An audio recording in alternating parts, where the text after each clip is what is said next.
I'm Paula from Chic Emporium, and I have just received my first order of London vintage paint. This one is called Arctic, and look, I love the packaging because they give you a lovely big area of the colour that you're going to use. So I'm going to do my very first video using this paint, and we got given this freebie of a table, and it's a bit plain and I want to pretty it up.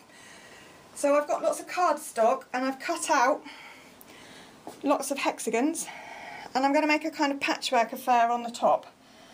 You can kind of see how that's going to work, but the first thing I've got to do is paint all of the table underneath and so on in our brand new paint. So I'm really gagging at the bit to get on with it and see how the white goes on. So I'll come back when we've got a bit further down and I'm back to the patchwork stage. Alright, see you in a bit.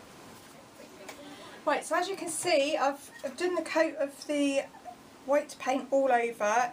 It took 2.5 coats is what I call it, 2 solid coats and then a touch-up coat. Quite impressed with the coverage. Got loads left in the pot because this paint comes in litre pots, so I'm really impressed with that. I haven't obviously bothered painting the top of this table because I'm going to be covering it up. So I'm now literally using PVA glue to put my hexagons in place, and there is a little bit of overlapping going on, but I'm going to be sanding afterwards to sort of blend it all in a bit, so it will be fine.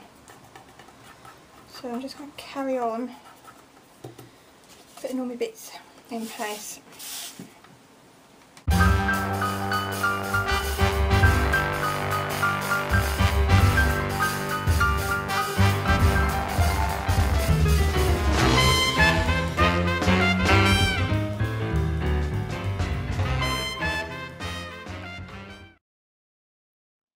So I've got all my patches on. There's a few overlaps, you can feel them, but I'm letting the PVA glue and I am going to sand down to blend in those edges.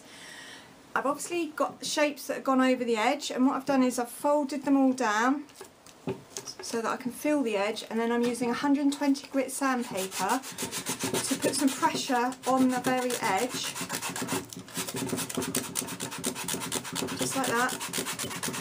I'm not being too careful about it either, but gradually it's going to give me a join that I can peel off and I'll get an edge like that. It feels totally blended in. So I'm going to take a bit of welly, but there, so I can now tear that off. Doesn't matter that it's a little bit, and then rub off the excess. I'm going to be sealing on the top as well. That will keep it all in place, but I want it not to look too brand new card. I want it to look a bit distressed. So I'm going to carry on and go around the whole of this table, finishing off the edge, and then I'm going to rub down and distress a little bit the sandpaper, the top, to just blend in some of the joins, and then I'll come back and show you how I'm going to finish it. See you in a bit. Right, so as you can see, I've sanded all the edge off, and I've used the same sandpaper to just rub along the lines. I haven't rubbed the middle, just along each line of each hexagon so that it blends in and sort of pulls back a white line. It's not completely smooth, but it's a lot smoother than it was. And now I'm using just a small brush and a bit more of the white paint to just do some fake stitching on some of the patches. I don't think it warrants needing it on all of it. So I'm just sort of randomly doing it off the grey really, because it shows up quite nicely on the grey, and I thought some nice crosses really makes it look patchwork together, but it's literally just a small brush and a few stitches like that. So I'm going to carry on and finish those, and then I've got to seal it all with some varnish over the top to protect it so it's all waterproof. So I'll show you when we've got to the end stage. Alright, thanks. Right, so I've finished today's project. It's been quite fun. I finished the stitching. I decided not to do it on every angle because I thought that it was going to be overkill, and I kind of like the less is more. I've sanded down just a little bit on the edges, distressing because it was looking dark wood underneath, so I knew that would come through looking nice.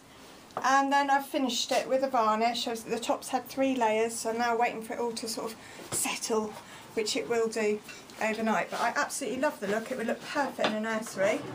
I've actually got another table exactly the same to do at home, so I don't know what I'm going to do with that one yet, but we'll have to wait and see for that one. Thank you very much for watching. This was my very first London vintage paint experiment, and I love it. I loved working with it, it was great. So thank you very much. There's lots more where that came from. Please follow me in my next video. Thank you very much.